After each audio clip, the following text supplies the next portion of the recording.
saw his name on my phone. My hand started shaking. It was him, my ex-boyfriend. After 5 years. I didn't want to read the message, but I did. I need to talk to you. It's important. Please. My heart was beating fast. I was scared. Why now? Why after all this time? I loved my husband. I loved my family. My life was good now. I didn't want any problems. Another message came. I know where you live. I know your husband's name. Please, just talk to me one time. Then I will leave you alone. I felt cold. This was bad. He was threatening me. He was a bad man. I was scared he might hurt my family. I didn't tell my husband. I was afraid. I thought I could fix this alone. I wrote back, "Okay, I will meet you, but only to talk. Then you must leave my family alone."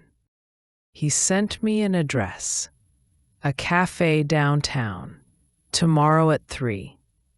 I couldn't sleep that night. My husband asked me if I was okay. I said yes. I lied. The next day came too fast. I drove to the cafe. My hands were shaking on the wheel. I walked inside. I saw him sitting at a table.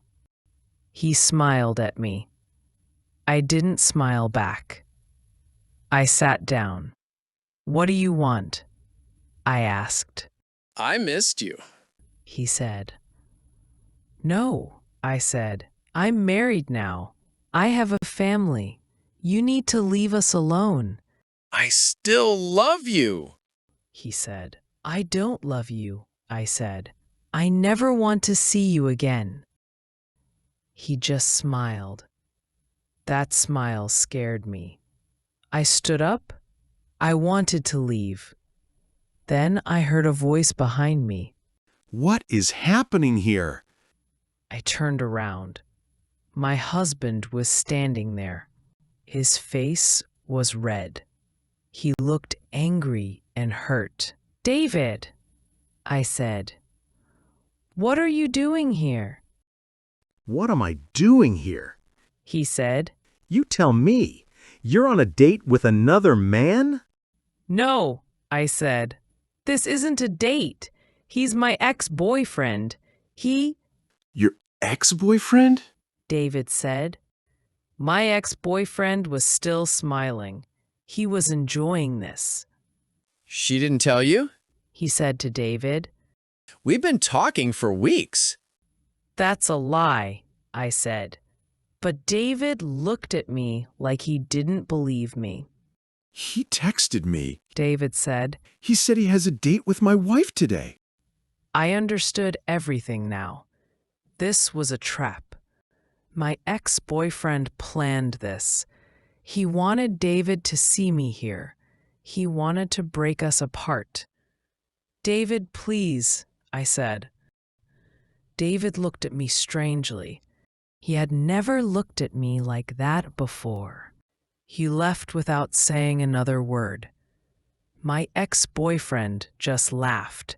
You came here because you wanted to. He said. Deep down, you still love me. He walked out of the cafe. He had a big smile on his face. I rushed back home. I was scared the whole way. Will he believe me? Was our marriage over? I got home. David was sitting in the living room. He put his head in his hands. At first, he didn't want to listen to me, but I insisted. I showed him my phone. I showed him every message. He read them all. He saw the threats. He saw that I only agreed to meet to protect our family. I'm sorry, He said. I should have trusted you. I should have told you, I said. I was scared. I thought I could handle it alone. We're a team. David said. We handle things together. He held me. I cried into his shoulder. That night, I couldn't sleep again. But this time, David was holding my hand. My ex-boyfriend tried to destroy my family, but he failed. My husband believed me. My marriage was safe. I changed my number. I never heard of him again. What would you do if you were in her place? Would you trust your partner or handle it alone?